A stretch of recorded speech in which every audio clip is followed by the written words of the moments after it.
Good evening, everyone. Hope you're all doing great. Hi, Charlene.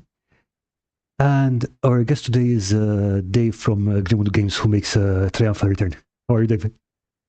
Good. How about yourself? Pretty good, pretty good.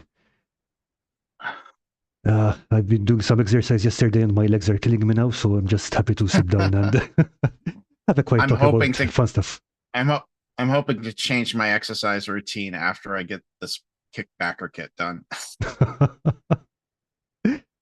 Yeah, I guess with all the work you've been doing, running around and working on the publishing for Plaguebound and Ironbound, I guess you must be pretty packed, yeah? I am packed back and back, and I wasn't planning on doing Plaguebound right so closely, but Oh, backer kit came to me with the Pocketopia thing, and I was like, yeah, I'll do it. okay. So yeah, circumstances, but good circumstances, kind of thing. Yeah. Yeah, Okay, definitely. I see Dungeon Matron has joined us. Hi, Dungeon Matron.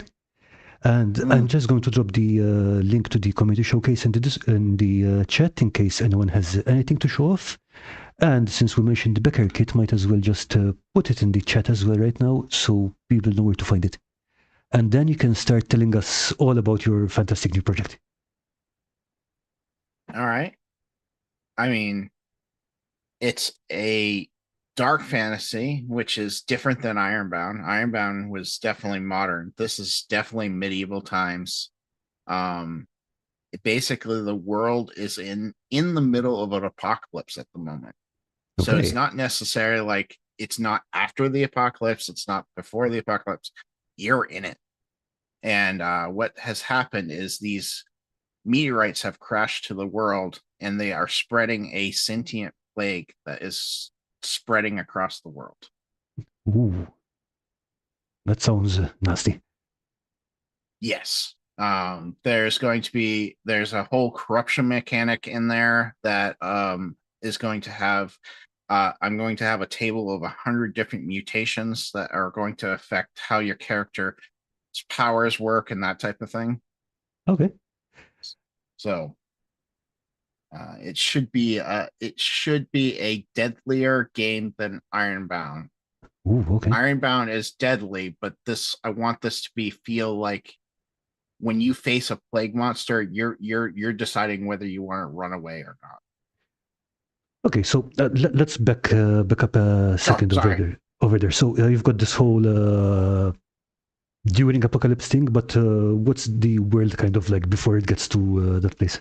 So the before that, there's it's not your standard typical fantasy. It doesn't have elves, it doesn't have dwarfs, it doesn't have your typical characters.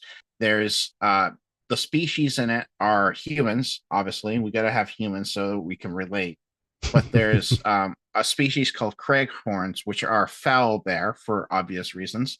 Foul bear like race that has opposable thumbs and can are kind of immune, kind of commune with the nature of the world. Okay.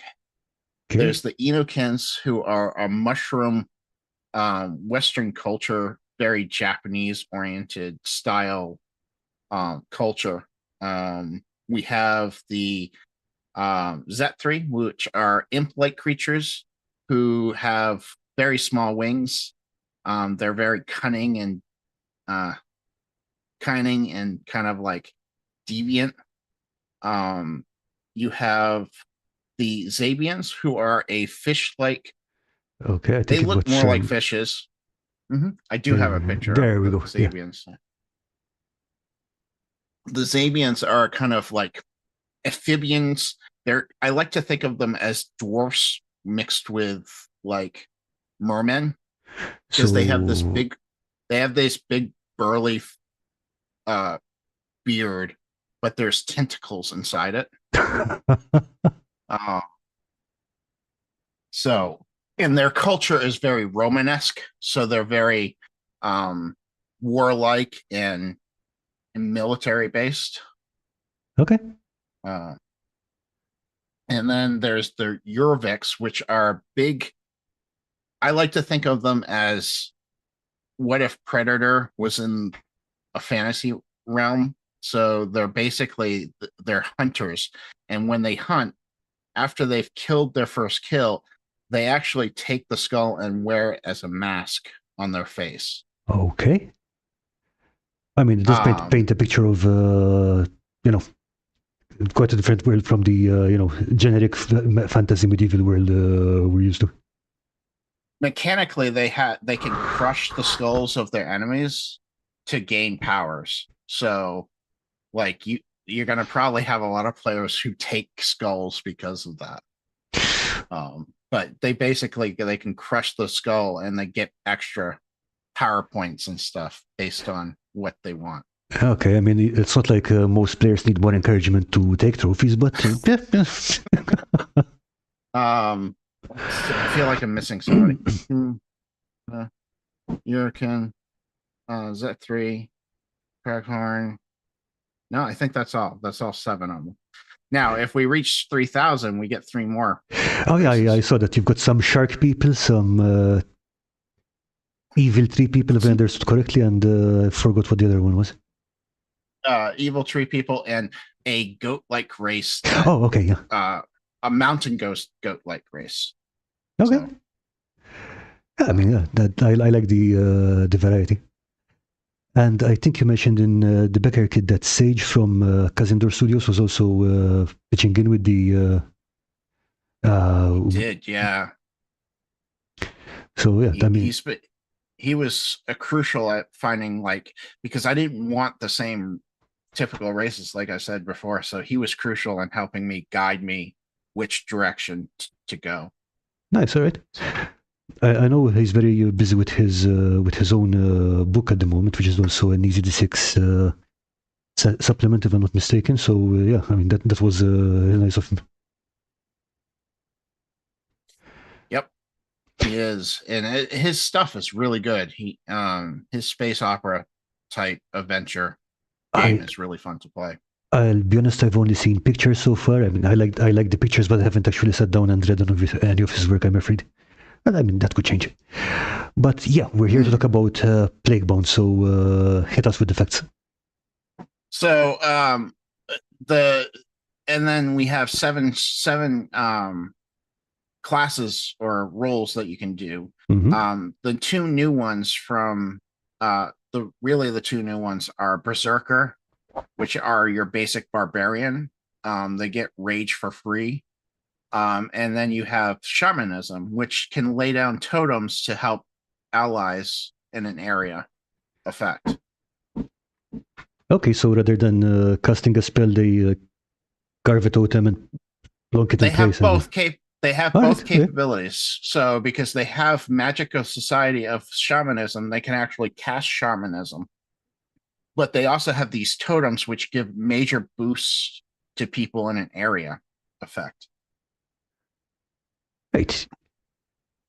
So does it play very differently from Ironbound? Or no, is it same rule system kind of thing? You can literally intermix the two. So if you wanted to take the shaman and put it into Ironbound, it would flow over perfectly. Nice, all right.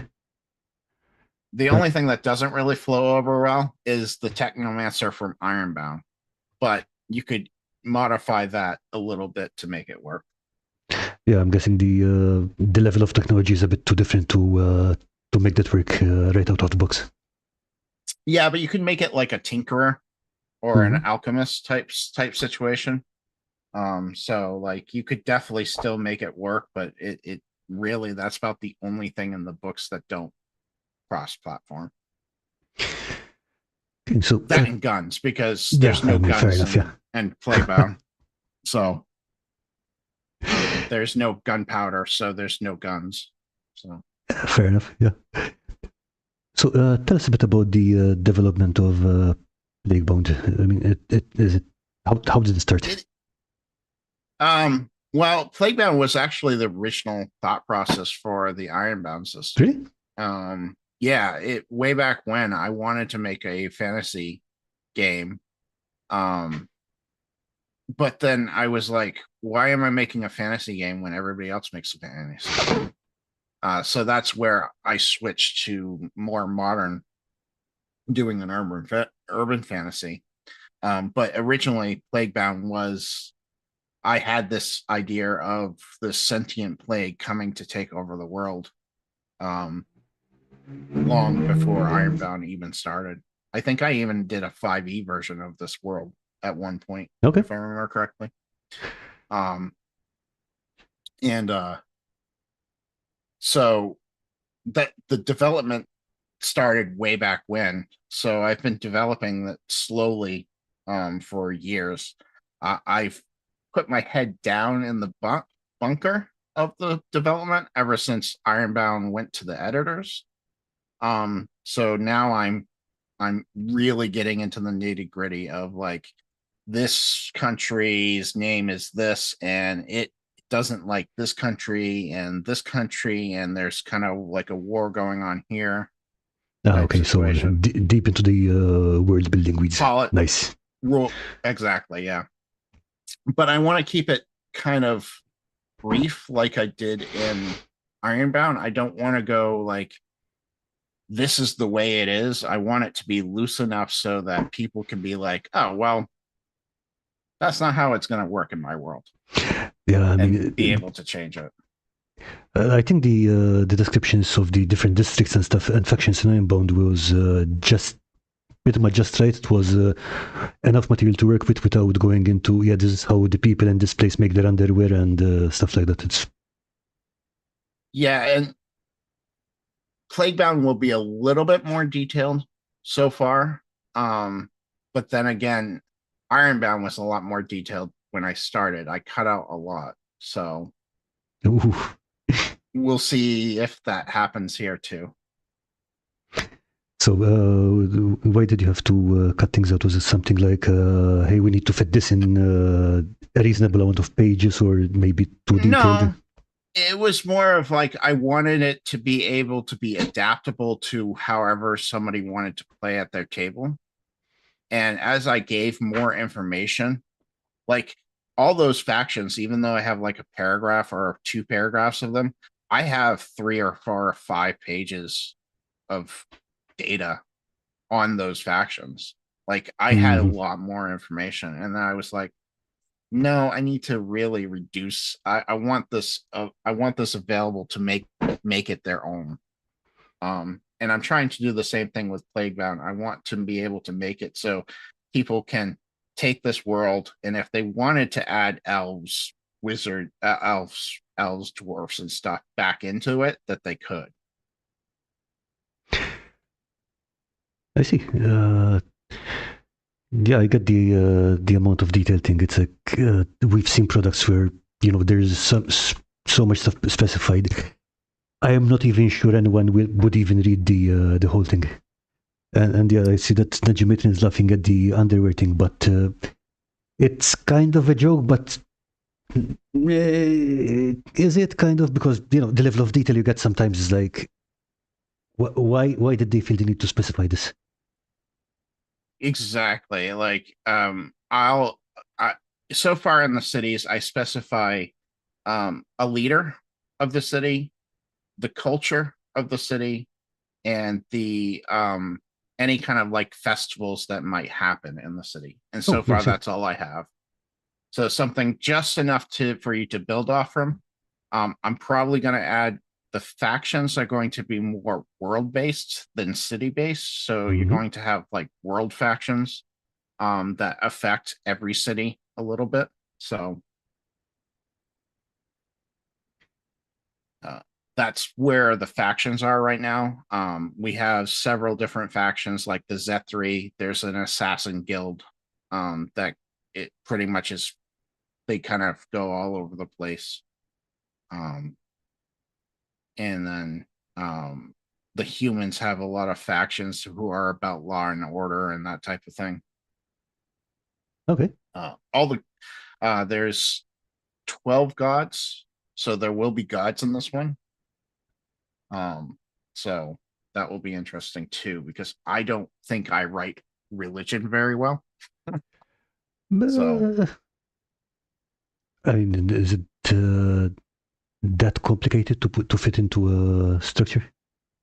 Just No, a basic set of it's beliefs, and you run with it. my religions always turn evil though. Even my good religions have a hint of evilness in them. Um, it probably stems from my history with religion. Yeah, fair enough.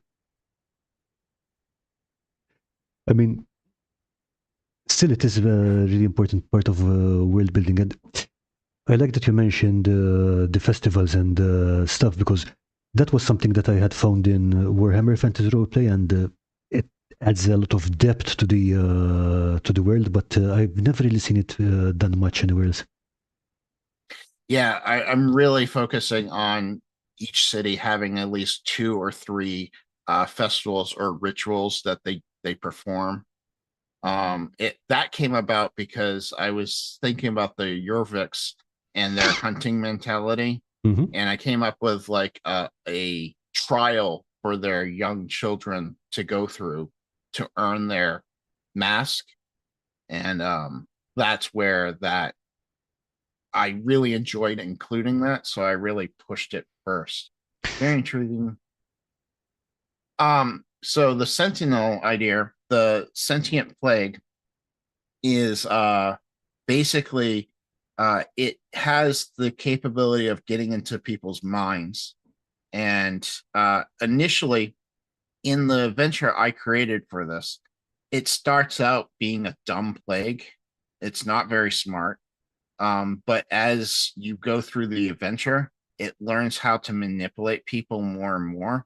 So it actually can hide Ooh. itself into people, so you can't tell somebody's affected by the plague. So eventually, in the current setting of the book, you can't tell that somebody's been affected by the plague. So a lot of times there's some naysayers and stuff like that where you'll have people who will blame you having the plague when you really don't, and that type of thing. Um, but the plague is slowly it takes over animals and trees, and there's a spirit called the great tree, the Estra Estra, um, and he is a great spirit of the forest. The Craghorns really celebrate him and uh, believe in him, and he is slowly getting corrupted by the sentient plague. So there's gods are even being affected by this plague. So basically, if you have a campaign in here, it kind of has a built-in timer. Yeah, Is that how it works? uh, not sure if I'm going to build in a set and timer like say Mont Blanc, Morkborg or um, Year Engine. Um, I think I'm just going to leave that up to the DM to decide. Mm-hmm. But it definitely has the potential of going into that method where you have like 3 months before the world is destroyed. How are you going to solve it? And even if you don't have a hard time limit, it's the way it's built into the setting is that things will gradually get worse and worse and worse and worse and worse. Correct. I did want to build the fantasy world to be more so I could play my fantasy adventures in it and not worry about the plague. So there is a little bit, the plague is the center of the book, but there is some stuff about like before the plague so that you could, if you wanted to not have the plague in the world, Mm, you could still do that.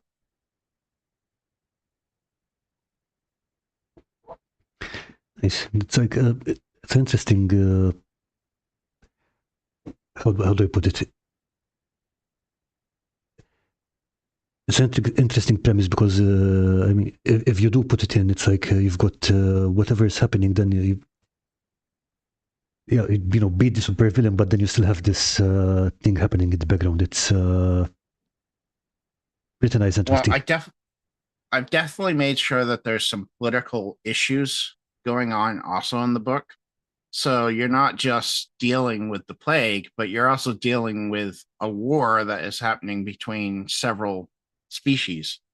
Mhm. The Craghorns are really in war with the Timberites, who are used to be spirits of the forest who have accepted the plague as its master and have now infused enchanted wood onto their bodies as armor.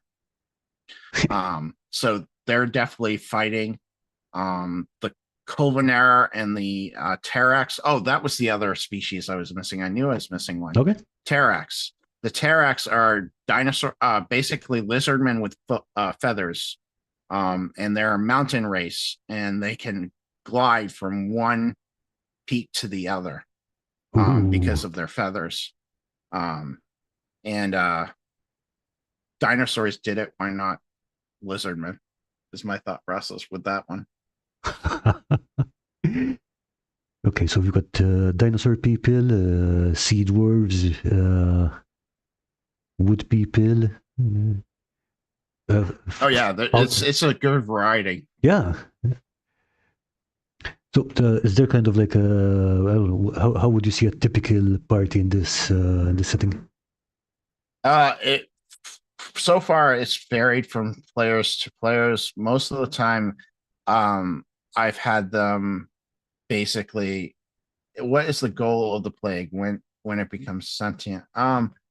So the basic premise of a venturing party is probably they're working together to try to get rid of the plague.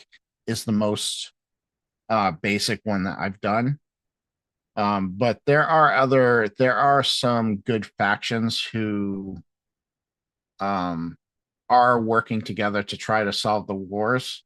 So they could also be part of those factions and working together to solve the wars. What is the goal of the plague when it becomes sentient? Um, it's already sentient. When it lands on the ground and starts spreading, it's already sentient. It's just learning what the world is. So the history of the plague that players wouldn't know is basically this plague actually sends itself out into the world space and sends itself to other planets to slowly take over those planets and drain them of the resource. Um, and this, unfortunately, this fantasy realm has kind of been the next target on its list. So it's already learning like it's about 30 years since the plague landed on the ground. So it's already knows how to manipulate a lot of people and how to hide itself from people. So the whole goal of the plague being coming insentient is just a overall evil power that people might have to join together to fight. And do you see this being something that is solvable within the scope of a campaign, or is it just part of the background? I mean, so it's not like, for example, like you mentioned Morgborg, and in Morgborg, the end is going to happen whether you want it or not. It's more of a background type situation. Like you could have a whole campaign that doesn't deal with it. It's not like it's timed and it's programmed into the Mhm. mechanics to affect you. It's because like in Morkborg, there you if you don't solve it in 2 weeks, your characters are dead. Mhm. Your characters are dead anyways in Morkborg, let's be honest. But in Ironbound, in Plaguebound, it's just a it's kind of like a Mordor type thing, like a it's just kind of like it's sitting there before the One Ring, before Lord of the Rings, like Mordor was Okay. sitting there and not really progressing, but not really um advancing at all. So that's kind of where they're at right now. Um, Mhm. there's a whole story about how the Craghorns have found ways to fight it. Um, you can fight it as players using shamanism and holy magic. It is susceptible to holy damage. So Okay. Now, yeah, going back to design process and stuff.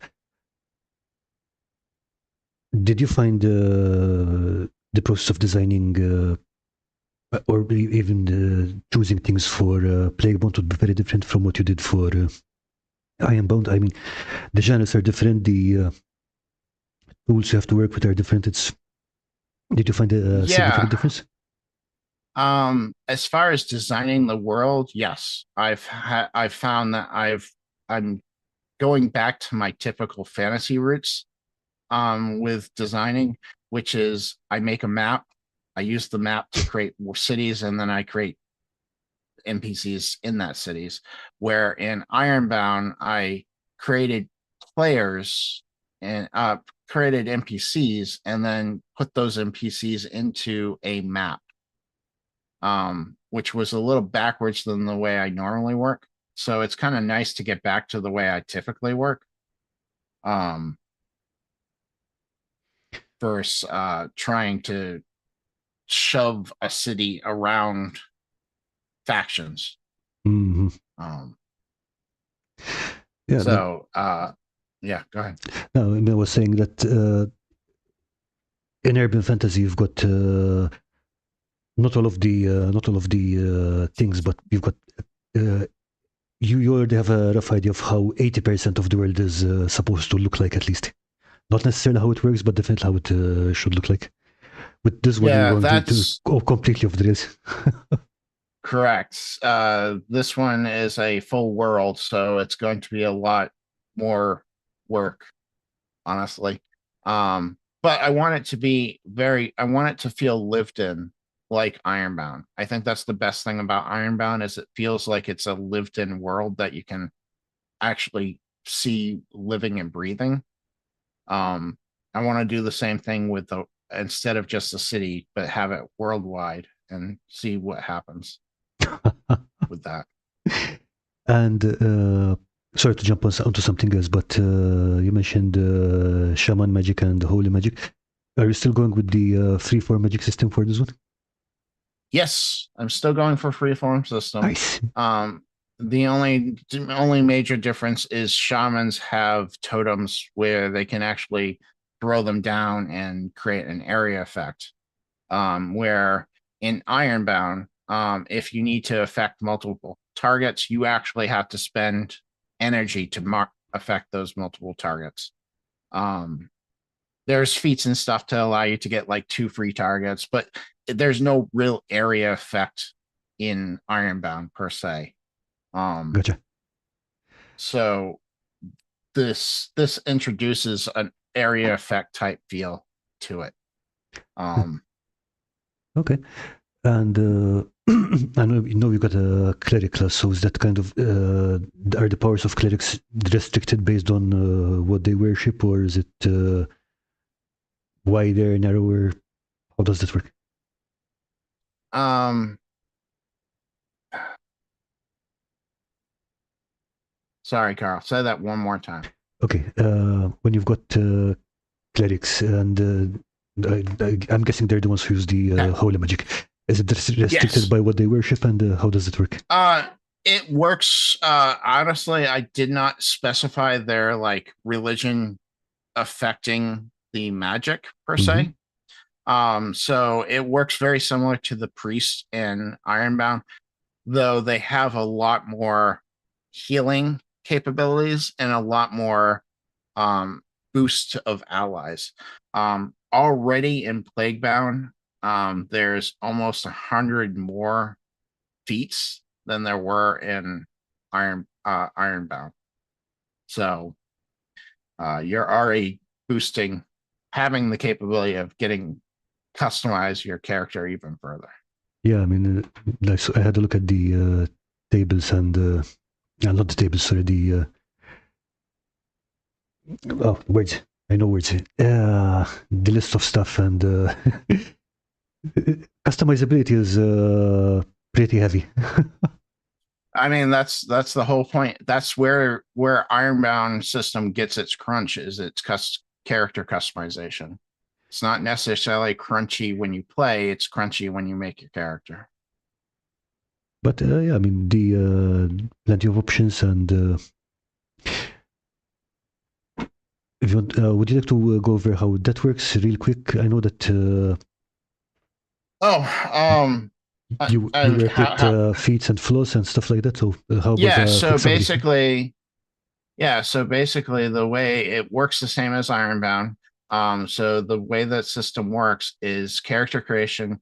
You have three pools that you can work from: physical, arcane, and mental. Those pools are used for three things. They're used for spending points for abilities. They're used for boosting the roll when you have to, kind of like Karma does in Easy D6. And they're used for health. So basically, when your health pool gets to 0, the attacks start attacking your pools directly. Now, there is one difference in Plaguebound. There are monsters that will attack your pool directly. They do not have to. Ouch. The damage doesn't necessarily go directly to your health. It will go directly to your pool. But once you've chosen your your species and your um class will affect your pool numbers, and then from there you get, at first level, you get 2 non-class feats and you get 1 class feat. So each class has their own set of feats. And then you have non-class feats, which fall into 4 different categories: basic, physical, arcane, and mental. Mm-hmm. And you get to choose those feats. And those feats, there are feats in there. You can't choose them at level 1, but there are feats after level 1 where you can get class feats from other classes. So there is ways of multi making a character your own after level 1. But Okay. it's all feat based. It's literally, you get feats and those feats define your character. And you can also take floss to get more feats. Did I get that right? You can up to 2 at level 1. You can get 2 flaws for 2 feats. So you spend a feat, you get a spend a flaw, get a feat. Okay. And you can go do up to 2. You do get in Plaguebound, most of the classes have a 2 option choice, like the Ranger. The Ranger, you can choose to have a pet, or you can choose to have magical arrows to start. So there's going to be some choices available for most of the classes to allow you to try to get kind of like a subclass almost. So you could have Yeah. 2 rangers. You could have 2 rangers, one focused on pets, one focused on um arching, Archery. Yeah. longbow, Okay. Good. archery. Yeah. Um, Okay. so And we've got this ultimate ability here saying coming coming soon. soon. I Yep. haven't figured out the ranger one, but there's at level 8, all of the classes get this ultimate ability, which is going to be like a uber type thing where it's going to do a lot of damage, or it's going to significantly change the battlefield. I have a couple of them. Like, I think the wizard has one. Okay. So is it kind of like a Dragon Ball Z level of Yeah, exactly. That's the thought process. Is it's going to be like, this is the ultimate ability. This is going to put down. Um, okay, let's see. Oh, here we go. Let's yeah, see. like you risk it all. You take a chance of 1, 2, or 3 as critical failures, but you add 3 power die to your damage roll. Okay. On a 1, 2, or 3, you take a power die of damage. So it's basically you risk it all, but you get something. 3 power die is quite a bit, because by the time that you're level 8 for a wizard, I think that's like 1d12 Mm-hmm. points of damage. So you're talking 3d12 points of damage on a creature. That's a significant amount. It's almost like a fireball. We like Fireball. um, but all of them will have an ultimate ability by the end of it. I think there's only 2 that don't right now, and that's because I haven't figured out, because the ranger kind of, you can either be an archer or you can be a pet, but you have the ability to mix those. But necessarily the what I've seen in playtest is people don't want to mix them. They want to be the pet ranger or they want to be the archer. I So mean, creating an ultimate that allows for both of them to have a pretty uber ultimate is might be a yeah, situation where it's a choice. fair enough. But I mean, you could also go back to the basics of what the core of the ranger is before you make that choice of pet or archery. That's true. And one thing that is going to be in Plaguebound that hasn't been added yet is that each race is going to have get boons as they level up in different Mm-hmm. things.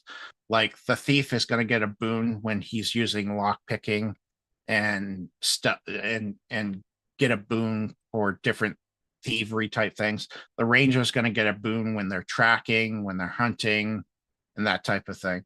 As you level, you're going to get these boons. So one thing I found with Ironbound is that people didn't had a list of boons, but they weren't really a list. There was only a two or three things on them.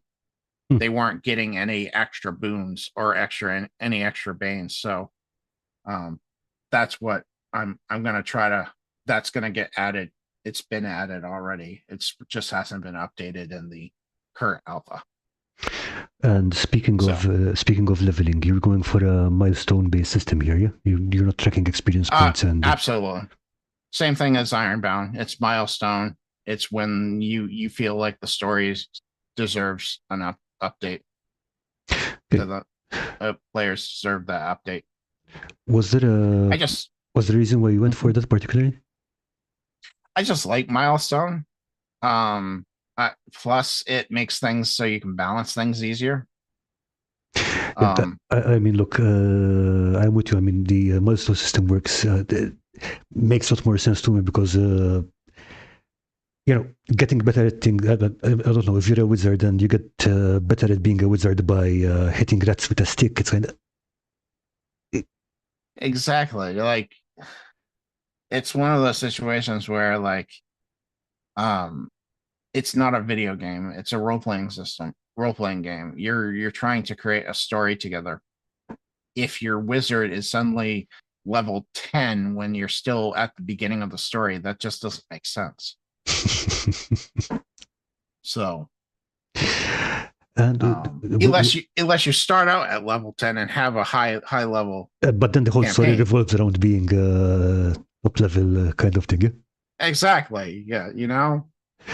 And what's the cap? I think is it level 8 or level 10? It's level 10. Level 10. Okay. Yeah, and that's only a cap. That's a soft cap because there are instructions in the game to go beyond that. It's basically at one level you get a couple pool points, at the next level you get a feat. So you can continue to go as high as you would like. I like that the ultimate ability is at level 8 though, because you know how it is in a lot of games where you get the really cool ability, but then you only get it towards the end of the campaign. You don't really get to use it. Exactly. Like, what's the point? Like, what's the point of yeah? And that's the reason why it's at level 8 is because um and I just realized the alpha has not been changed to affect that, but it will be at level 8 for most of all the classes. Okay, Um, so at what stage of the process are you in with Plaguebound? Sorry, I mean I know it's an alpha at the moment, so I'm guessing heavy it's playtesting. Yeah? it's well the playtest is pretty much done. I'm probably about ready to move it into beta. Oh, nice. Um, it's really just alpha because the artwork's not done. Okay, got you. Um, and and that's mainly because we just art takes time. And I hired an artist to do this one, so she's doing the entire book. Nice. Um, and Sorry. instead of doing stock art images, because I have weird classes, stock art images weren't going to work. Yeah, I mean, I was just going to mention that it's not like you can Oh, go and get a stock picture of a dinosaur person, barbarian or something like that. Exactly. You know, so it was either hire an artist, which I'm more of a fan of, or use AI art. And I don't want to ever use AI art. So it was hire an artist. And I wanted one thing that Ironbound, one of the comments I get from most people who look at Ironbound is they're like, I love these images, but they don't really flow together. They don't work together because they're stock art. So I wanted to hire an artist to do the entire book. I wanted the images to match throughout the book. Okay, so we've got one consistent artistic vision throughout. Correct. Yep. I mean, So that's what we're doing.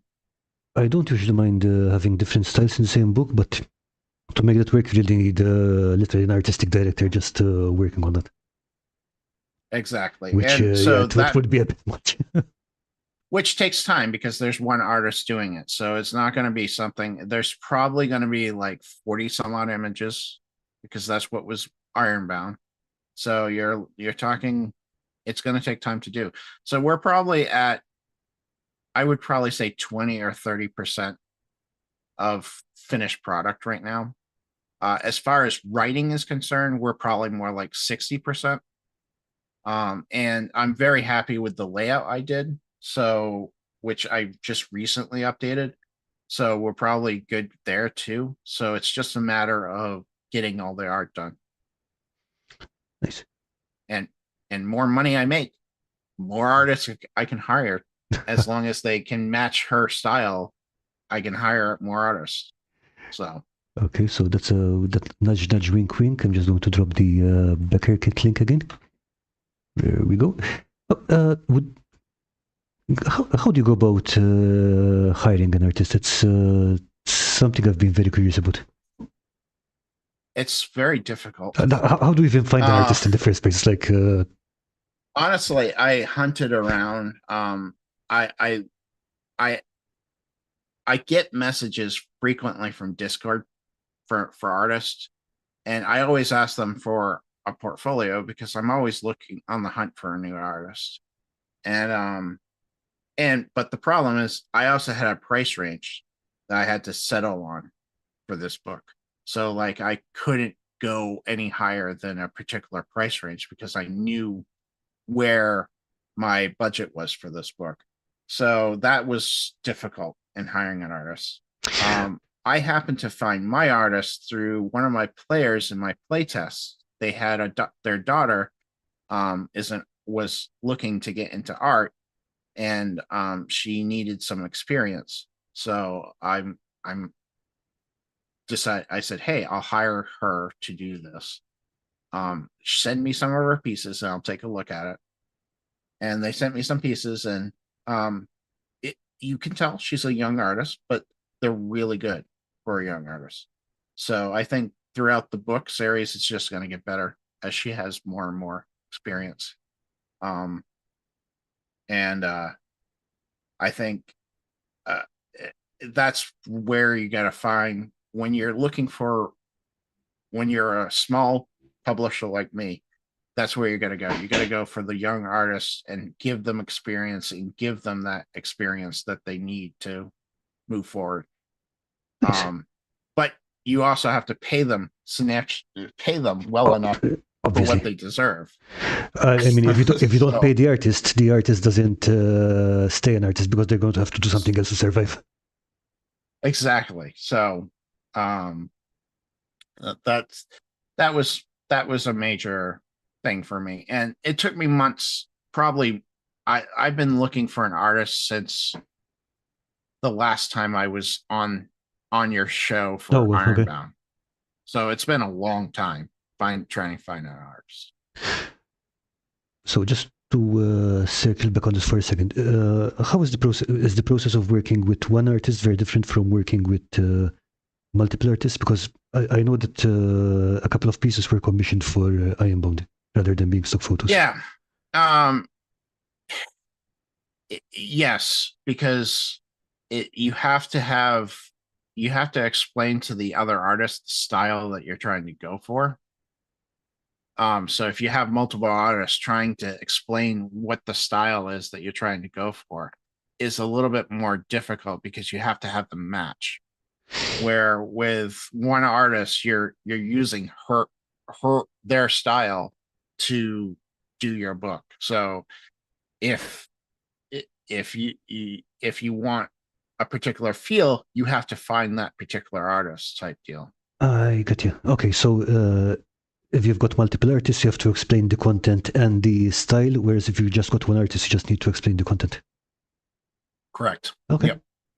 Which brings me to another thing. I mean, like, possibly not with this one, but did you have ever have any problems explaining to the artist like what you need? Because some things are very specific. Like, okay, I want this It's giant a little. owl monster person thing with a hat or something. I went to school for animation, so I have some artistic capabilities. I don't like my own art, but I have the at least the ability to sketch out something and be like, no, this is what I want. Or when they send me something, I can be like, look at this hand here. It's awkward.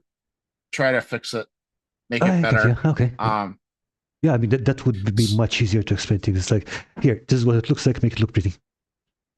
right, Yep. exactly. Here, this is my sketch. I don't like my art. You make it look better. um, yeah. So, and there might be a situation where I might end up making my own some art for this. Try to match her style and make my own art. But we'll see where the writing gets. I'm still, like I said, about 60% in the writing, so Yeah, I mean, I want to get that done first. you can't keep all the plates spinning on your own with it. Like, Yeah, exactly. And I'll probably she's really good at character, so I might end up looking for another artist to do some landscaping. ooh, okay. So, because I'm hiring a whole separate map maker. So I'm gonna have some maps in it.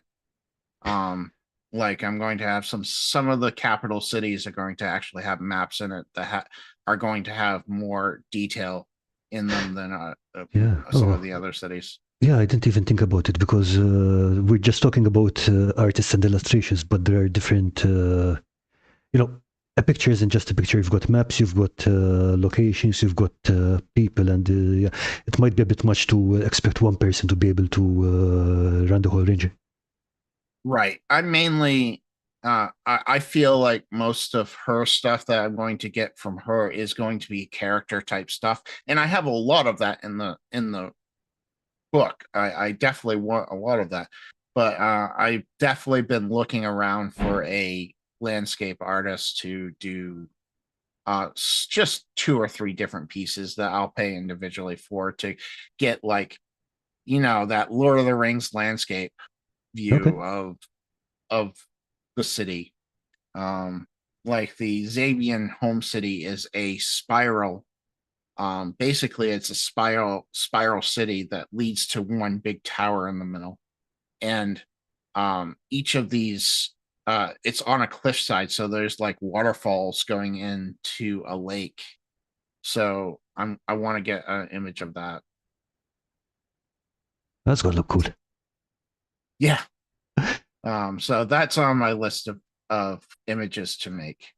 So Okay, so just because again, this whole thing is really it's a bit I guess it's a bit nuts and bolts of publishing, but is uh, is the process of hiring one artist to do multiple images different from hiring artists on a commission basis? Apart from what we talked no, about earlier, it's like so say you not just make an really. agreement and you say I need 40 instead of one, for example. Is that it? Exactly. It's just making an agreement and then just hiring them on. So it just means that you have to make an agreement with six different people instead of one person, which is more difficult. But I don't think there's much difference between hiring six artists and hiring one artist, Okay, just yeah. except for negotiating price and time. because time is something that you don't think of when you hire somebody, but time is a big thing. In the sense, hey, I need this by next month or in 3 months, something like that. Exactly. Exactly. Like, I need this, 4 months from now. You have to have it ready in 4 months. And that kind of has to go into the contract negotiation that you're going to be doing with them, so that they have a deadline for you to aim for. So See, it's the nuts and bolts of publishing. yeah. Something I've learned from Ironbound and something I am still learning about. So What about working with editors? Again, sure. Super beginner question first is, where does one even find an editor? It's like, Honestly, it's taking I initially found my editor for Grimwood City for EZD6 by a friend. And my mistake was I didn't have two editors look at it. Your mistake was you did, or you didn't have two editors? I did not have two editors. I only had one editor look at it. And I found that was a mistake. So for Ironbound, I've now had 3 editors looking at it. Okay. And they've all been from people I've met at cons, conventions. Like, what's the reason behind multiple editors, though? I mean, because if you read Grimwood City for EZD6, it is full of grammatical errors, and I felt kind of, I'm not a great writer. I have great ideas. I'm not a good writer. So I need at least 1 or 2 editors because one editor will catch most of your mistakes. A second editor will catch all the mistakes the first editor did not. It seems a bit counterintuitive to me because, proofreading aside, because grammar is grammar, but you've got, hey, phrase this thing differently because this doesn't make sense here, you hire a structural editor to take a look at your structure to make sure that you're not using the wrong terminology in the wrong spot. You're not using all of your instructions make sense and sound clear. So there's a special editor just for that. Just for that, yeah. Okay. I mean, they do some grammatical changes too, but mostly what they're doing is structural stuff, looking for things that don't make sense. Hey, you didn't mention what's the range of this ability. You didn't mention it, but yet you do kind of mention that there's a range to it, but you didn't say what range it was. Or you used PP to explain PowerPoints over here, but you actually wrote out PowerPoints over here. Which way do you want it to be? And then, so that's what a structural game editor will do. And then once you have it done there, then you give it to your grammatical error editor to edit all the grammar and all of the tones and that type of thing. So just rewinding a second, doesn't that mean that the structure editor would need some understanding of game design? Yes. How of game design? Okay, yeah. Yeah. So it is very specialist. Yeah. All right. Yeah, it's really a specialist. Yeah. But I mean, even in authors will hire a structural editor to make sure the same character is talking the same way throughout their book, or you don't have the missing pen that suddenly appears in his hand, but you don't know where it was the entire time. Okay. That type of thing. So that's what a structural editor will do, is they'll make sure that everything makes sense. And in game design, yeah, you have to have somebody who understands games. So, and luckily I have found a person who was looking to get into that type of editing, and they seem to be doing a really good job so far. So nice. So speaking of Grimwood City for EZD6, I think that's actually doing pretty well, yeah? Yeah, I've not even advertising it, and I've been averaging about 4 to 5 books a Yeah, yeah. books a month. It's currently sitting at second position on hottest EZD6 titles. I mean, Yeah, first I'm okay position with is that. DM Scotty. I mean, Well, you can't beat you him. can't I beat him on mean, his own territory. you start beating DM Scotty at his own game, that's a problem. Yeah. I mean, let's see. I've slipped back. Oh, I've slipped back a fair bit. I have to start complaining at people. I'm all the way back here. But I mean, Easy D6 is for Grimwood City for Easy D6 will eventually. It's still kind of new. I mean, it's only been out a year, less than a year. Yeah. On the other hand, I'm pretty happy that the whole EZ6 ecosystem has been pretty healthy.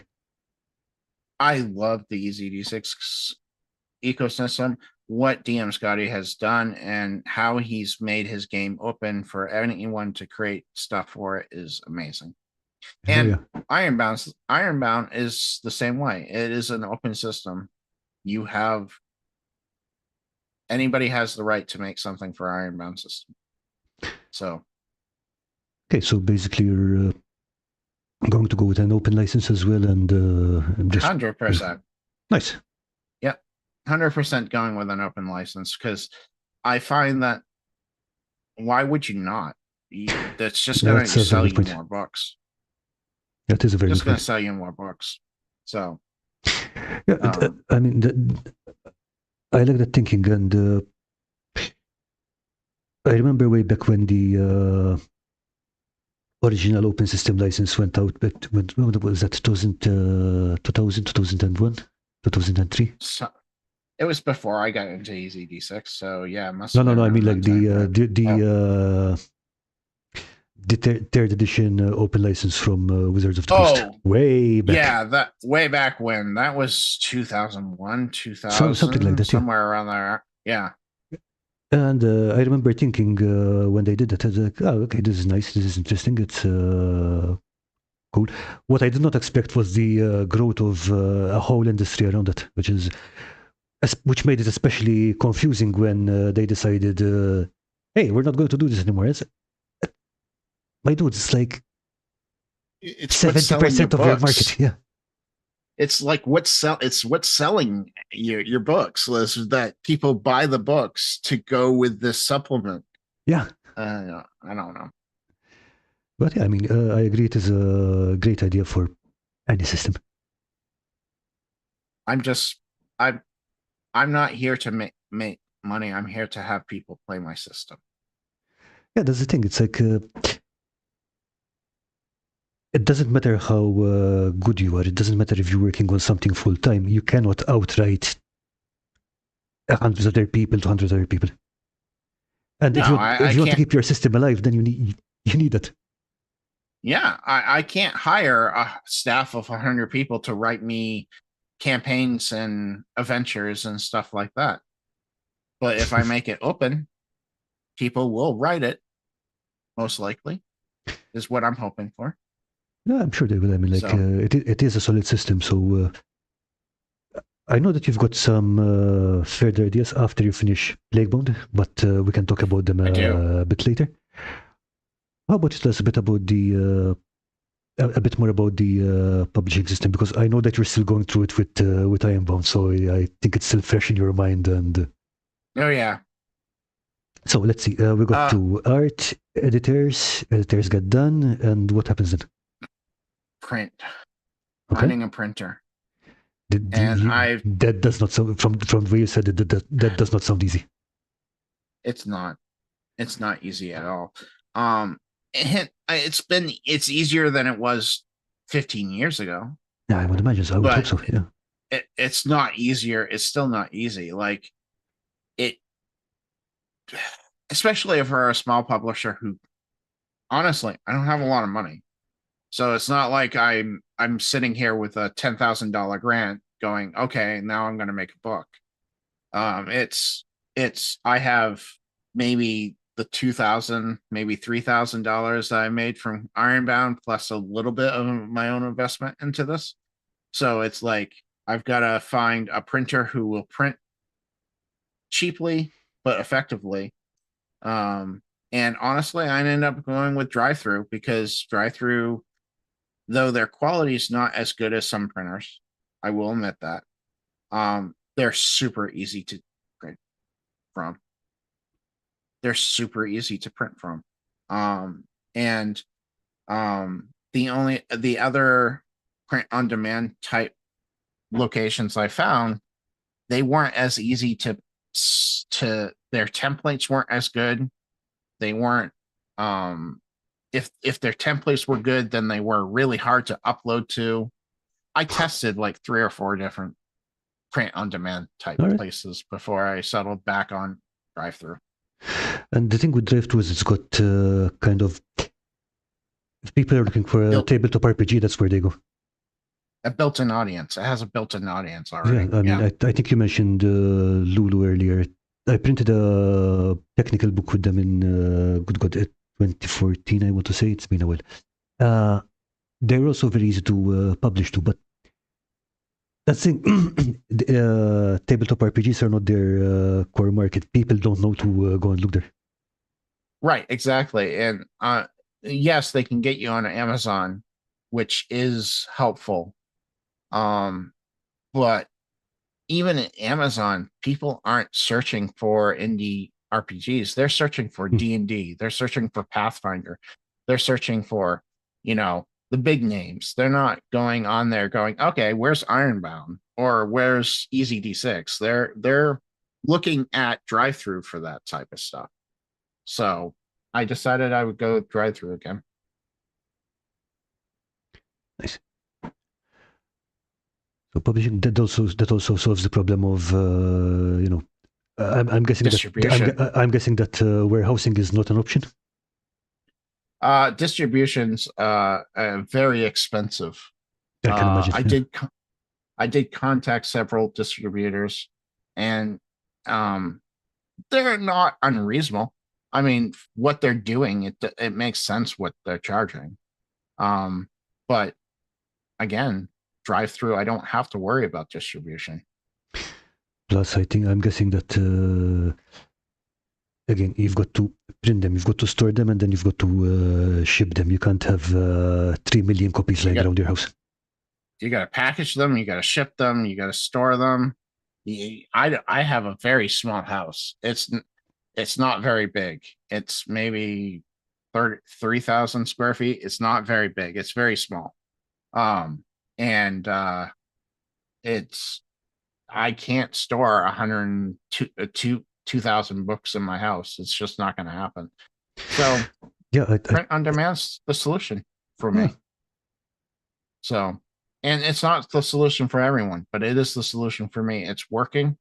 It allows me to do something when I normally wouldn't be able to. So I'll just continue doing it until people are upset with it. I mean, I quite like Drive to RPG. I mean, like you said, the print quality isn't always consistent, but I mean, even the staff are very helpful. I've had lots of help from them over time. But their customer service is amazing. It is, yeah. It's absolutely amazing. Their publisher help has been crucial to getting the first book of Grimwood City for EGT6 out. They were super helpful, super amazing. And their print times, though long lately, were getting better for a while. I'm hoping they'll get a little bit better. I'm guessing it depends a lot on whatever their load their printers are getting, because I think they outsource it. So I guess they do outsource it. The headache of looking for printers and stuff has just been moved to another person. That's fine. Yeah. We like it that way. Yeah, but that's a problem for them to deal with, not a problem for me. So I don't have to deal with this problem, and I would have to if I had my own printer and it wasn't working out. So, yeah. Yeah, I mean, it is outsourcing all that stuff is a massive time saver. It just takes so many problems out of the equation. I'm a one-person show. It's not like I have a team working with me. So anything that I can get off my plate to make my life easier so I can focus on the actual writing and the actual developing is better for me. I hear you. So, Okay, so let's see. Do I have any other questions about this? I think that's all I wanted to ask you about publishing. So, uh, what? How would you tell us a bit about what you had in mind for after Plaguebound? I know it's still early days, but what I have after, so you know DM Tales, Wes, yeah. DM Tales. Him and I are gonna work on a sci-fi horror No way. next. Yep, we're gonna do Okay. a sci-fi horror in Ironbound. We're going to introduce a fear mechanic, or panic mechanic, or stress mechanic, however you want to call it. So you're going to have a stress level. Does publishing a TTRPG provide an no, drive through does not provide an ISBN. Are you sure? I think it does. Nope. That's just a barcode. It's not an ISBN. I don't know. It says ISBN. I don't. I'll check it up later. Yeah, no, it's just a barcode. It's not actually an ISBN. It's not registered with the ISBN. Oh, okay. So they do not, but Lulu does. So if you wanted a print on demand that does do that, Lulu does provide an ISBN. Okay, so actually, a question on that. What is the is having an ISBN or not having an ISBN something that we should worry about? ISBN allows you to, if you took your book and you brought it to a retailer for them to scan it, that you need an ISBN barcode so that they can read it properly. Most places. That's not true for all places, but it is like the major retailers like Walmart and that type of place. So unless you're planning to set in a physical shop, you don't need to worry about that part. Correct. All right. Hence the reason why drive-through doesn't provide it. It's not really needed for they're just shipping. Yeah. All right. So, or at least that's my understanding. I could be completely wrong. I am still new at this. I've only been doing it 2 years. So, but that's my research says. So, okay. We're saying, yes, stress and fear mechanic and sci-fi horror with DMs. Correct. So DM Tales is going to help me write a sci-fi horror. So we're going to try to get together. I think I already found an artist for it. I the just man have moves to fast. kind of well, I don't have anything written for it, but art, like I said, art takes forever. So if you can find an artist to start working on it now, then that makes a lot of sense, yeah. And then I don't know if I'm going to do another backer kit for that one. I think I might just release it, but I'm not sure yet. So just going to ask about backer kit in a second, but speaking of DMs, he's got a con running soon, yeah? I forgot when. Ecclesicon, I think. Ecclesicon is, and I'll be there. It's at the end of the month. So if you're in the New Jersey, Palmyra area, the 28th through the 30th, come by and join Ecclesicon. It goes all the money goes to a really good organization and goes to Book Smiles. 70% is going to Book Smiles, and then the 30% is going to his church to help repair their roof. Nice. So it's a really good cause. So, and Ironbound and Plaguebound will be there. I'm also running Outgunned there. No idea what that is. What? Outgunned? Yeah. Outgunned is a system that is basically Yahtzee. It uses Yahtzee. It uses pairs as you roll d6s and you use pairs of things to get successes. Okay. It's That really sounds like a fun. lot of fun. It's by Two Little Mice. No, is it Two Little Mice? Hold on. Yeah, Two Little Mice. Okay, I'm going to look that up. It's worth looking up. It's a really fun system. It's very cinematic and kind of rules light. I like these alternative resolution systems. I mean, I think I remember it was Deadlands, if I'm not mistaken, used poker hands to see how well you did something or so on. But or geez, what's this game? The one where you use a Jenga tower for action resolution. Dread. Dread, yeah, Yeah, that's the one. Dread. Dread's a lot of fun. It really adds some suspense to it when you're sitting at the table going, "Oh, my character could die if I don't pull this right." Yeah. But yeah, I mean, like all these different resolution mechanics are just interesting. I'm not sure I would base a system entirely on them, but they're really interesting to study from a game design perspective. Yes, very much so. I don't know if I'll ever make a system like that, but I'm not going to say never. Right now, I really enjoy running Ironbound, so it's one of those. I'm gonna use it till I get sick of it type deal. Or until you read something that you like even more, I guess. Exactly. I thought about writing a 3D6 system, but Mm-hmm. because 3D6 is fun too. Uh, does it change that much between a die 12 and 3 die 6? Yes. It does? Okay. Yeah. Hit me up with the maths. If I remember correctly, because I was looking into it, 3 die 6 has to get a 5 or a 6 on all 3 dice, it's like a 6% chance. But to get like 2d6, 2d12, it's like 18% chance to get a 12 or 11. Mm-hmm. Okay. So it does change it a little bit.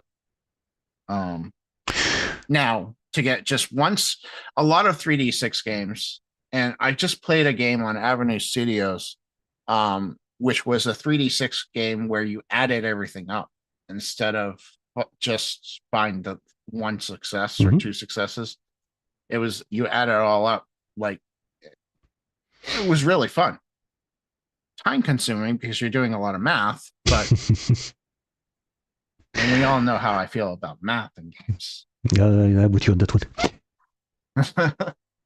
But so since you've got different probabilities and stuff, is it, for example, okay, you'd say that for the field that you're going for, that you might want, if you want high numbers more frequently, then 2 die 12 might make more sense than 3 die 6. Is that kind of thing? Yeah, depending on where you wanted your spectrum to fall. If you wanted your spectrum to, well, you'd get higher numbers with d6s. If I was doing 3d12 and 3d6, Mm-hmm. I get 5 and 6s a lot more on More the d6 because the range of probability is smaller. Yeah. Correct. But that also limits you on your target numbers that you're trying to aim for too, because you're only going from 1 to 6. You're 1 to 12. You've doubled the number of target ranges you can do. So you can have more gradation kind of thing. Yeah, exactly. And one thing I did and it's a recent addition to Ironbound, just before I sent it off to the editors, was I added the ability that if you roll a 1, no matter if it was a success or not, if you rolled a 1, something bad would happen. Mm-hmm. And if you rolled a 12 and you were rolling with a Bane, then even though if you failed or succeeded that Bane, you would still have something good happen. Consequences. Nice. Consequences. So that was a nice feature that I decided to add at the very last moment. I tested it out on one game test and I'm like, okay, that was fun. And then added it. Okay, so actually makes me think of something. Is there any feature that you would have liked to add, but didn't? I don't know, didn't have enough time to test, or said, "Hey, this was really a great idea, but it doesn't work with this system," or something that you would have loved to put in there but didn't. Yeah, skills. Hmm. I don't have any skills in Ironbound system. Okay. So I like having skills. And so, but it just didn't seem to work well. It didn't make the system simple. So I got rid of the skills for the basically all your skills are physical, mental, or arcane checks. I'll be honest, I think I prefer it that way because one thing I've seen very often, especially when you're bringing new players into a game, if you give them a list of skills, they're going to mentally. It's like okay, these are literally the only things I can do. Right. And the gameplay for them is reduced to picking things off a menu rather than, nope, you can do whatever the hell you like.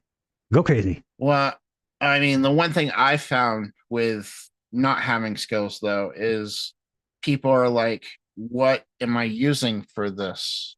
Is it a physical role? Is it a mental role? What am I doing for this skill? Like where am I settling? And my question to them is always, what do you think your character would be using for that skill? Because a thief might be using his smarts to figure out a lockpick, where a ranger doing a lockpick might be trying to physically brute force it, yeah. Figure it out, brute force it. So, that's my answer to that. Is where do you want your character? What does your character think? Would your character use his intelligence to fix this, or would he brute strength it, or is he going to use arcane and just knock off the lock with a fireball? We do love fireballs. So it's yeah. one thing I was hoping I would see more in the playtest is that people would be using the checks a little bit more loosey goosey. But I found that most people are like, okay, well, this is a physical movement, so I'm going to use physical instead of Okay, I thinking get you. outside the box and going, well, yeah, it's physical, but how can I could do this tactically with my mental check and use my mental check instead. So I've only had one group kind of grow outside that box. So I wish it happened more. But do you think it's a question of experience with the system, or I don't know? I don't know. I haven't sat down and figured it out because it still works. It is interesting it though. hasn't. It's an interesting thought process of like, why don't people think outside the box when they're trying to use their skills? Could it be could it be a case of I don't know, retraining from other games? Sometimes I think so. Just carry over. I think it's a retraining from D&D. Yeah. Because physical checks and mental checks and arcane checks are very similar to skill checks and D&D, which are tied to a specific characteristic. Yeah, I got you. Correct. Which and it's usually experienced players that have the problem. So you're probably right. It's probably that is interesting. Training. Because it's like, again, it's like you don't think about it, but sometimes you should not think about it when you're designing a game, but people do carry I don't know, baggage from other games, which changes how they see it. It's really interesting. They very much carry stigma from other games. Yep.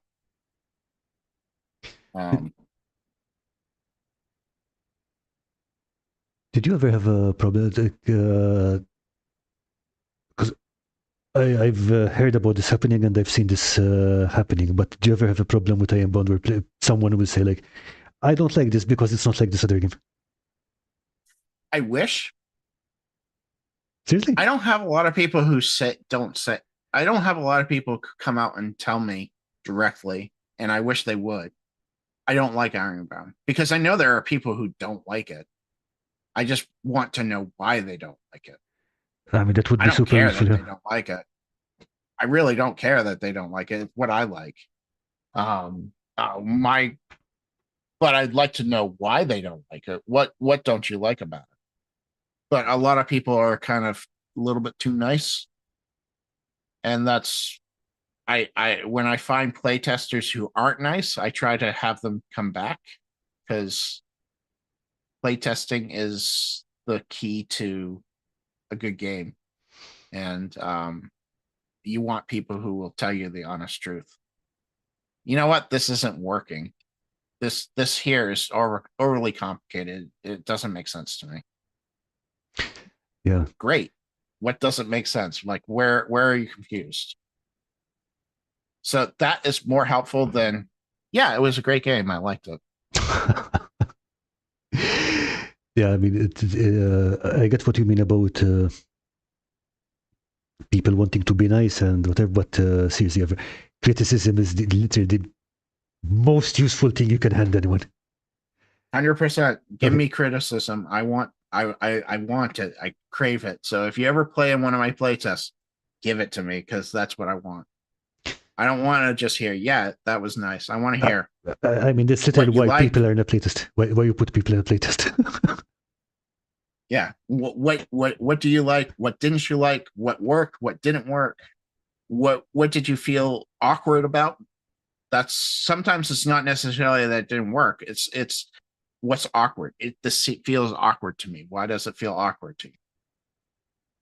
And I'll ask you questions back. I'll be like, why did it feel awkward to you? And I'm not trying to be mean per se. I'm trying to understand your perspective of the situation. So,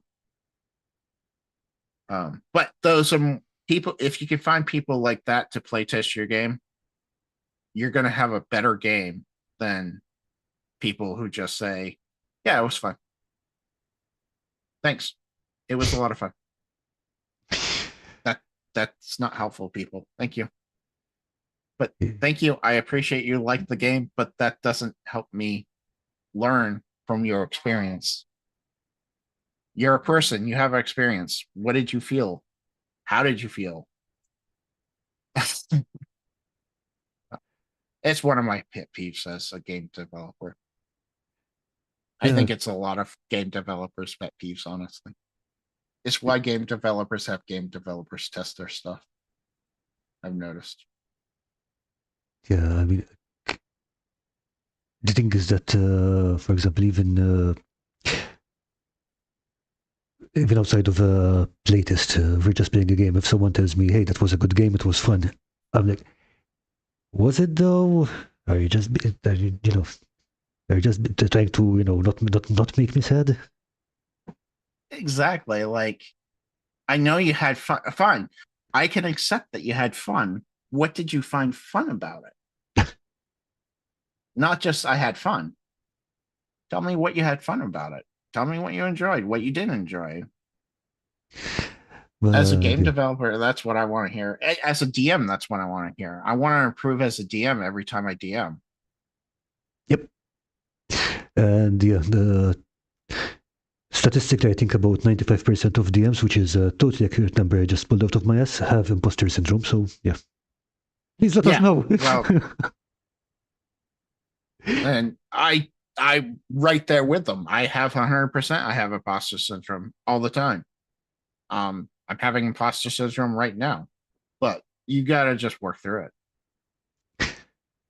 So, speaking of playtesters, where do you usually find yours? I know conventions and stuff like that, I guess, so we can pick My door. random people. If you ever want to play test my stuff, go to my Discord. It's on my YouTube channel. It's on my Twitch channel. Go to my Discord. I I I use my Discord as playtesters all the time. Nice. Okay, so I might possibly hop in there. If I'm not, I think I might be ready, but I'll have to check. I don't know if you are. I know I'm in yours. I just don't know if you're in mine. But either way, I'll just jump on later then. I also just reach out to people too that I know who play well. Do you ever find it because people on your Discord literally went there with the specific intention of playtesting or hanging around with you and stuff? Is it? It's like a closed pool of people who already have a you know, kind of a certain frequency. So, do you find it useful to reach out to, I don't know, someone who you might entirely not know or whatever? Absolutely. I do that all the time. That's why I go to conventions. Mm-hmm. Conventions, I'm playing testing with people who have never seen the game, never heard of about the game. They happen to read the game description and decided they wanted to give it a try. Mm-hmm. Right. So I find conventions really useful to see how normal people would play the game. Because the problem is most of my Discord have already played the game now. So and the game hasn't changed much. Like Plaguebound and Ironbound are still very much, they're compatible. So they're very much the same game. A similar game. And yeah, so that has been a little bit more difficult with with Plaguebound, but I reached out to quite a few people who I had never played Ironbound with, and I had them come in and play Plaguebound. Like on Sunday nights, in fact, in an hour and a half, I'll be playing with a group of people who have never played Ironbound, who are in their third episode of Plaguebound, or fourth Okay. episode of Plague. I was just going to ask you, how important is the perspective of someone with entirely fresh eyes? Literally, just like you said, never played your system before. I'm guessing that changes things quite a lot for. It changes a whole bunch of things, and it's in my opinion, it's better to have somebody who has never played the system or who has never played role playing systems in general. Fair. Play your system, because those people are the people who go, oh, so what can I do? How can I do it? And then that gives you a way of learning how to explain something properly to somebody. And most of the times I've changed how I wrote things in the book because I had to explain it differently to somebody at the table who had never played it. Okay, I gotcha. That makes a lot of sense. Yeah. So yeah, so get play if you're doing game development, get players who have never played your game. It's the most useful. But you also want players who will tell you the truth too, who just won't go, it was fun. Okay. So we're saying, okay, brutally honest people who. The thing is that the pool is self-exhausting because you can find brutally honest new players, but once they play the game a couple of times, you've got past that. I mean, don't get me wrong, brutally honest players who play your games all the time are useful too. But it's really the brutally honest part that's the useful part. How would you?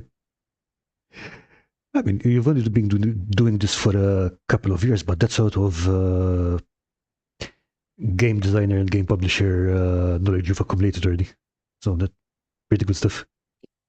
Yeah, I'm sure you ask me that same question 10 years from now, I'm going to have a whole different answer for you. Yes, from you probably have a long white beard at that point. But yes, back in my day. In the day. But yeah, so but yeah, so Plaguebound is pretty much, it's about it's going well.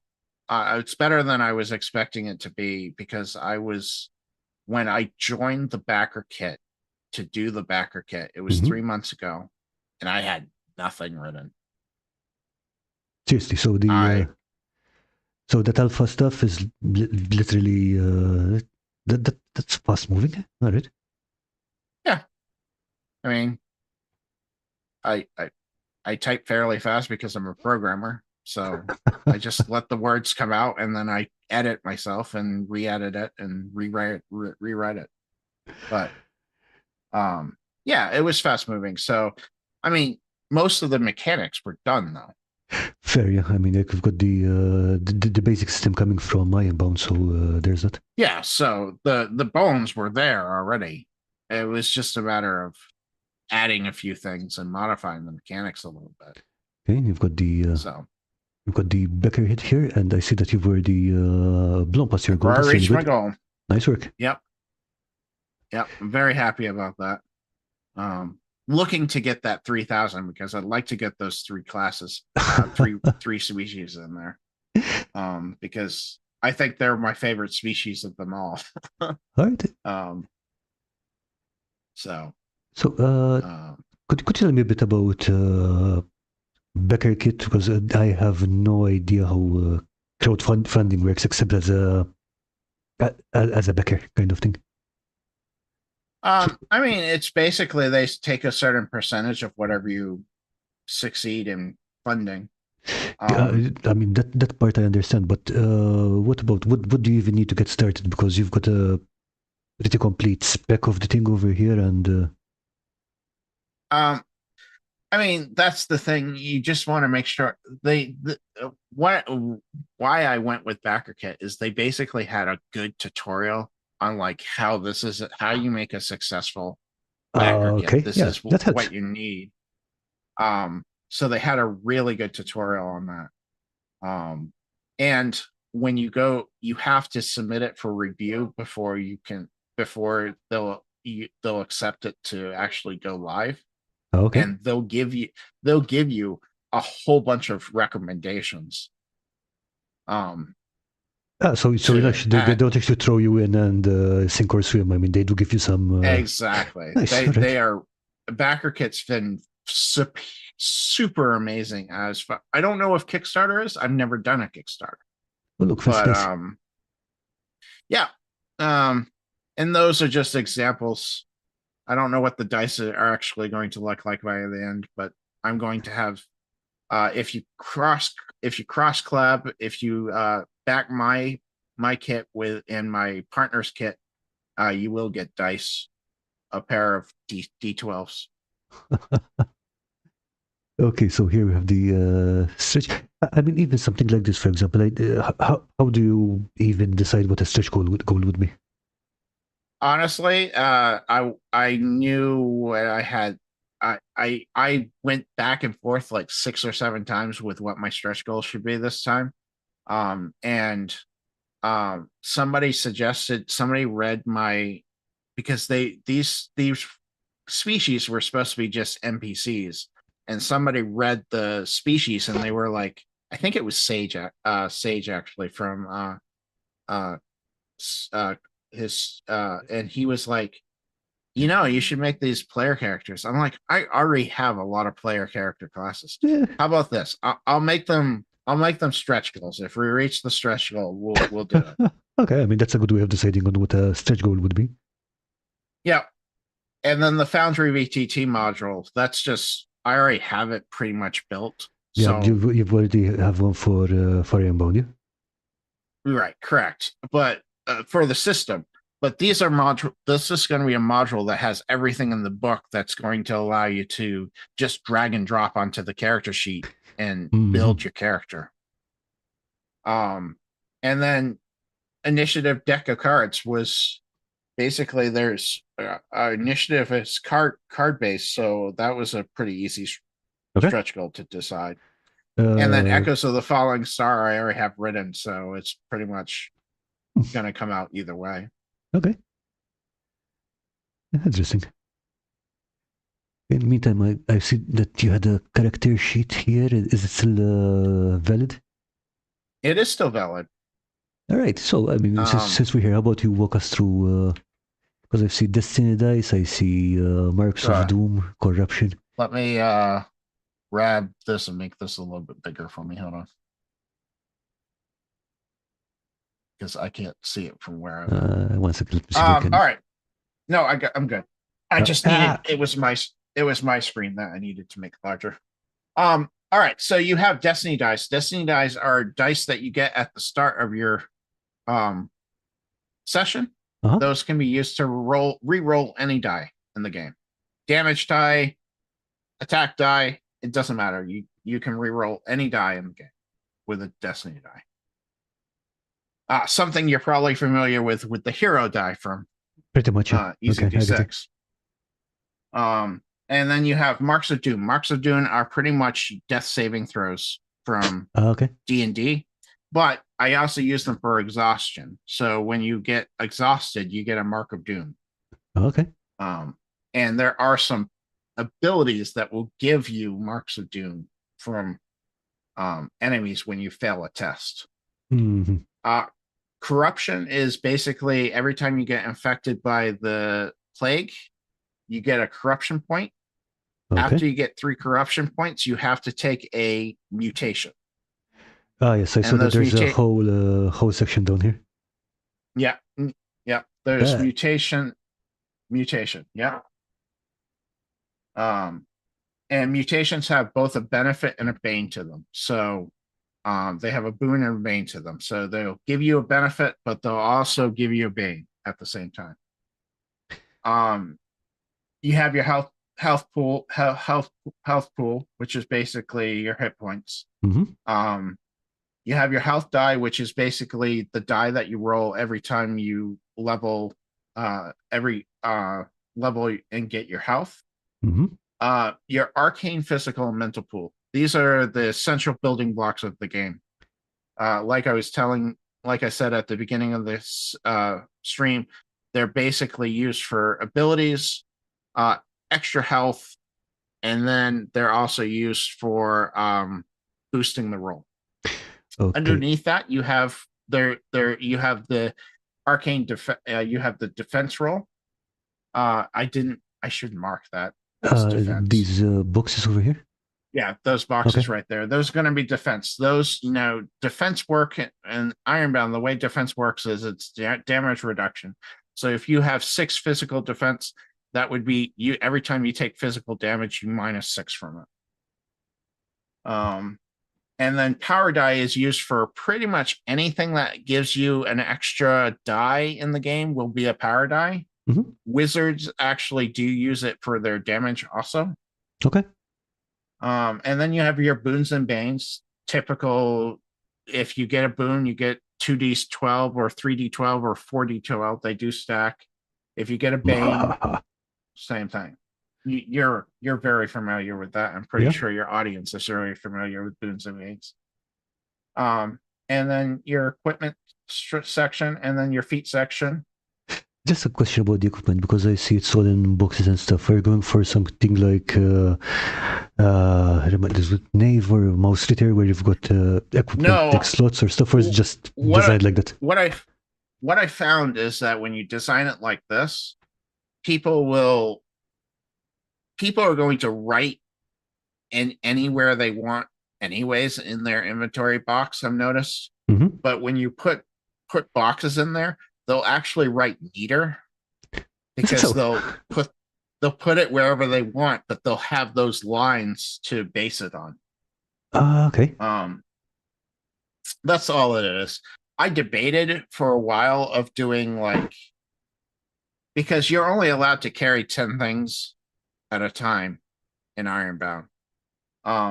So in Plaguebound in Ironbound. So you only get 10 items. So it's neither here nor there. One thing that I do need to add to this is there is money in Plaguebound where there wasn't in Ironbound. So I do have to add the money here, and I know right where I'm going to add it. So I'll have to do that later. And then you get your feats, flaws, and mutations. Okay, nice. Actually, that second mutation is supposed to be background. I'll have to fix that too. Okay. That's, I thought you were expecting that people will get a lot of mutations. Hopefully. But I mean, it's also it was more of a mistake than anything. Uh, I mean, okay. they're all pre-edited type stuff. You don't really notice it sometimes. No, I mean, I know what you mean. And sometimes you see the same thing over and over and over again. It just goes past you. It's which, Right. yeah, Exactly. which is why editors and spell checkers are important.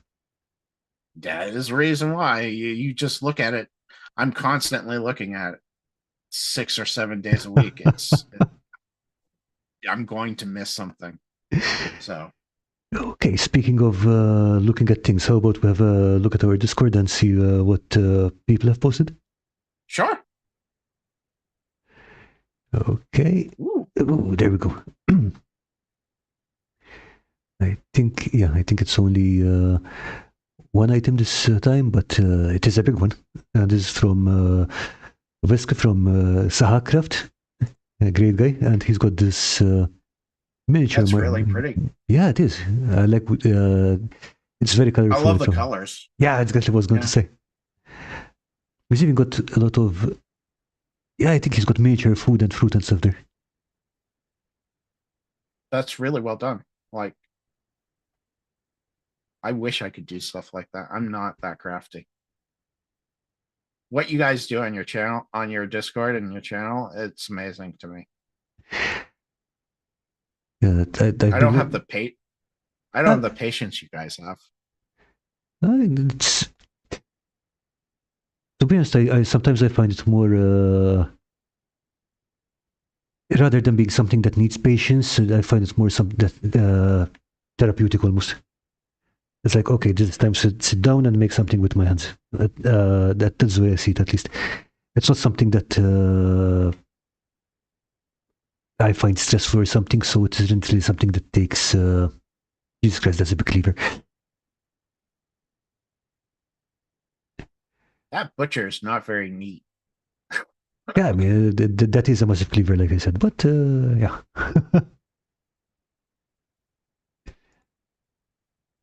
I really Yeah. like his photography too. Oh yeah, it's great. I like the in the first image there was that water stain that was Oh, really cool on the ground. this one? Uh, no, down by the little girl in the bread stand. Yeah. Oh no, it was that image, but it was Ah, here it is. down Yeah. by the yeah. It's I Yeah, really like how the water stain. I didn't even notice that. Nice.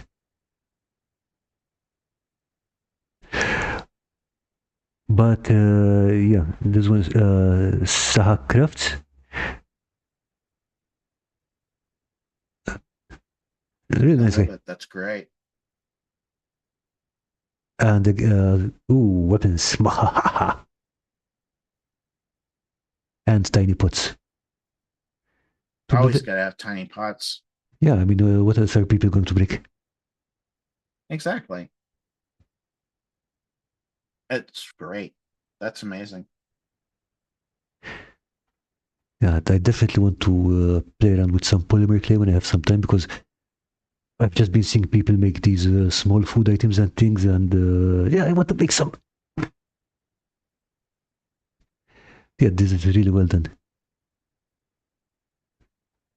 I checked out. He's got a tiny teapot and whoa, And a horseshoe. yeah, and the little horse. Ah, sorry, Nice. the little horse is off camera. One sec. Yeah, it's just visible in the corner over there. Oh yeah.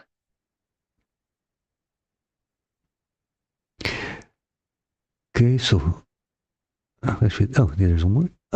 Oh, okay, a collection of all the things. Very cool. So yeah, this from Saha Crafts. He's got tutorials on making all of this stuff on his channel, so definitely check him out.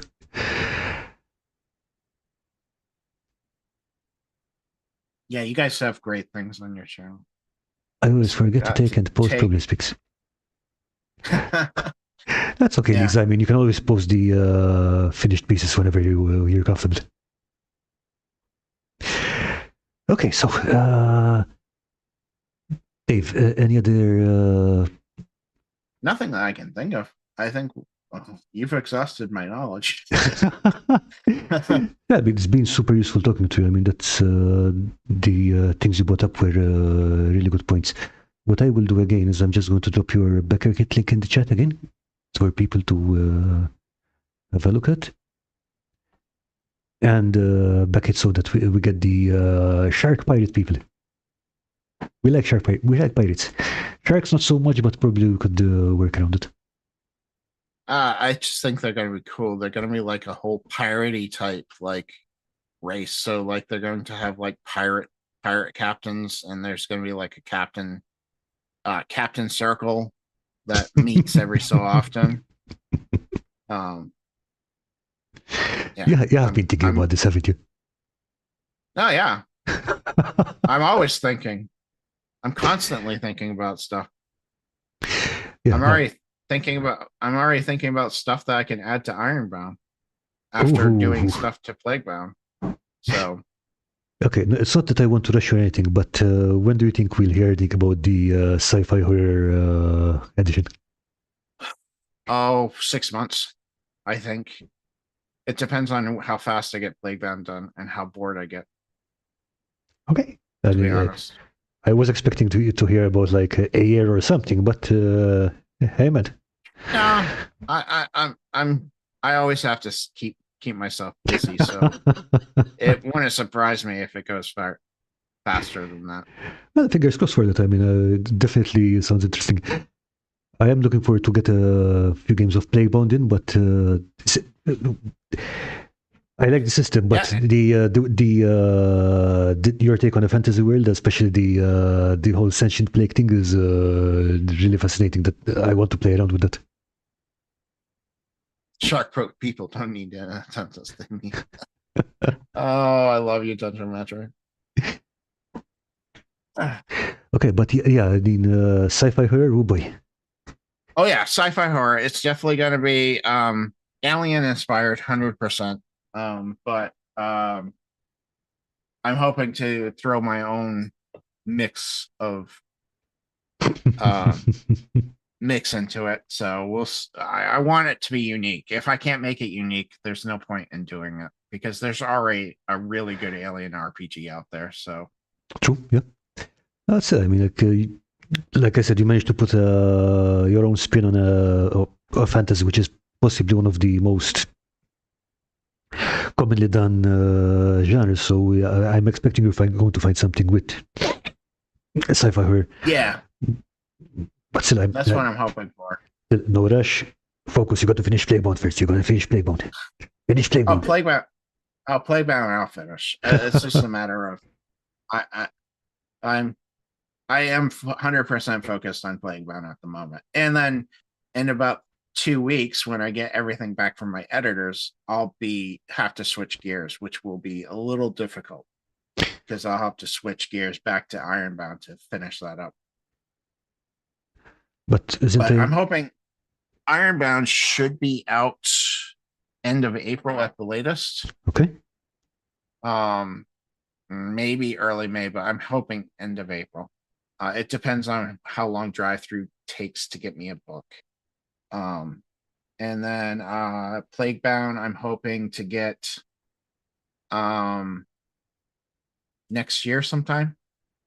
Probably about the same time frame. So that's depends on art. That one depends on art more than anything. Because like I said, one artist or maybe two artists, and it's going to take a while for them to do because you don't want to rush them too much. Yeah, I mean, art takes time, but at the same time, it's got to get done.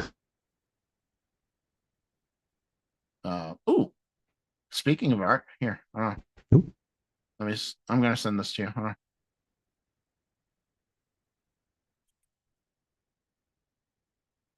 You're sending it on? Yeah, I'll send it right directly to you. There's some skull images that she's done for the Urbex. If you want to show it off. Okay, where'd you send them? Discord, okay. I send it, yeah, Discord. It's all, yeah. Everything I do is Discord pretty much. Okay, coming up. There we go. That is some good line work. Yeah, she's really good, and I like the these are really good. I'm thinking that number 4 and 5 are my favorites, but they're all really good.